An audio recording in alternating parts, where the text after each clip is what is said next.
история. Бүгінгі таңда ақсақал жоқ дейміз. Сол ауылдың берекесі кетеді дейді. Бүгіннен бастап оның құйрығын кесу керек, тындыру керек, әр нәрсені ойлау керек. Айына бір кітаптан алыңдаршы. Кемеліне жеткен, ақылы толысқан, әр нәрсені дұрыс шешім қабылдай білетін, рухани түрде дамыған, даналықтың үлкен өнегесіне жеткен тұлғаны айтамыз. Бізде бүгінгі қазақта парасат деген сөзді көркем мінез деп жүр. Ол көркем мінезбен шатастыруға болмайды, ол бөлек ұғым. Жалпы парасат пайым деп айтамыз кейде. Пайым деген сөзді қосу, ол көзқарас, жалпы терең түсінік деген нәрсе. Жалпы парасатты адам деген кім деген кезде, ол әр нәрсенің шешімін, ақ-қарасын ажырата білетін терең түсініктегі тұлға деп айта аламыз.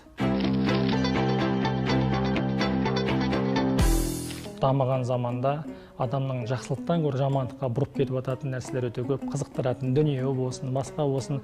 Сондықтан адам баласы ең бірінші өзі тектіліктің тарасына салып, әр нәрсені ойлау керек.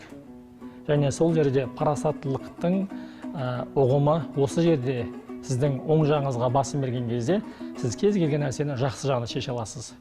Ал егер сіздің парасаттылығыңыз болмаса, онда әлбетте сіз ұрынасыз. Кейде неге бізде бүгінгі таңда ақсақал жоқ дейміз.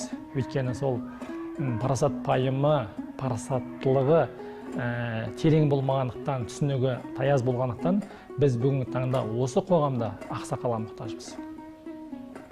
Ауыл ақсақалдары шала болса, жігіттері алтауыз ала болса, әдесем әдейтін, жасыл көні жасы кіші сен десе, сол ауылдың берекесі кетеді дейді.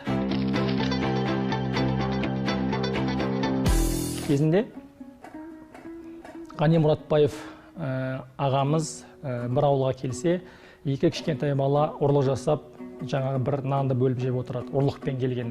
Сонда екі баланы қолынан жетектеп, ата-анасы қайтыс болған екі жас баланы барып, Әлихан Бөкейханға барады ғой. Сонда Әлихан Бөкейхан сол екі баланың болашақта үлкен ғалым болуына себепкер болған екен. Ауылда аты шыққан бұзықтықпен, тентектікпен адам болмайды деген екі баланы бір-ақ сөзімен Әлихан Бөкейхан, мен сенің көзінен өт көріп тұрмын, шырағым, сен үлкейген осындай ғалым боласың деп арқасынан сипап, әлгі баланың үлкен ғалым болуына себепкер болған. Сондықтан жалпы айтқан кезде біз болашақта осы сыбайлас жемқор адамдар қоғамда болмас үшін бүгіннен бастап оның құйрығын кесу керек, ортасынан бөлу керек. Ол үшін келе жатқан ұрпағымызды жақсылыққа тәрбиелеуіміз керек. Ол үшін бағана ұстаздарды арнайы қосымша оқу курстарынан өткізе отырып, оларды иманды, парасатты, дана адамы тәрбиелеп шығаруымыз керек.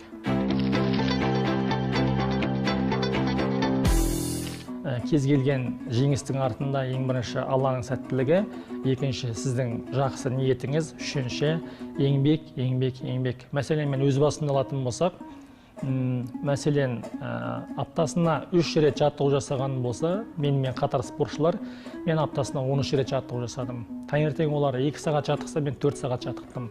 Кешке олар 2 сағат жаттықса, мен 3 сағат жаттықтым. Жалпы сол еңбектің арқасында ғана озуға болады екен. Сондықтан мен жеңіске жету үшін ең бірінші өзінің нәпсінді жеңу керек, екінші мына өзінің жалқаулығын сындыру керек, үшінші сол өзіңнің нәтиже шығаратын жеріңде, мәселен спорт зал, білім ғылымның айналасына жүру керек. Сол кезде нәтиже болады.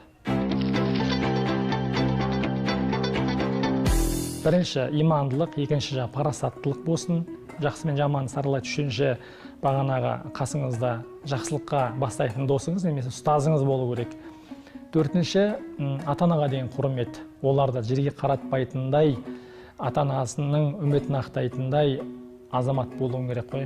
Бесінші, көркем мінезді. Өйткені көркем мінезді болған кезде сіз қоғамда кез келген жерде орныңыз болады. Сізді құрметтейтін болады. Сіз биязы, күліп сөйлейсіз, ешкімге жамандық ойламайсыз, ешкімді жамандамайсыз, отырып алып жаңағы аузыңыздан былапыт сөз шықпайды деген сияқты. Одан кейін жастар көп оқу керек, міндетті түрде оқу керек. Білім Инстаграмда немесе WhatsAppта немесе бағанағы YouTube'та емес, білім кітапта. Мен үнемі айтатыным жастарға, айналайындар, 2000 теңгеге барып ана Американың келген тауықтарын жеп жатсыңдар ғой. Айына бір кітаптан алыңдаршы. Жақсы кітап, мен списігін шығарып берейін, тізімін, мынандай кітап ал деп. Сонда жылына сізде 12 кітап болады. Бір кітап, бір бет оқысаң да оқыда тоқы. Мұнда не айтқан Бұқар жырау, Бауыржан Момышұлы не айтқан мұнда деген сияқты және жазып ал. Өйткені бағанағы Тұрмағамбет айтады екен ғой, ойыңды тұсаулап отыр шырағым деп.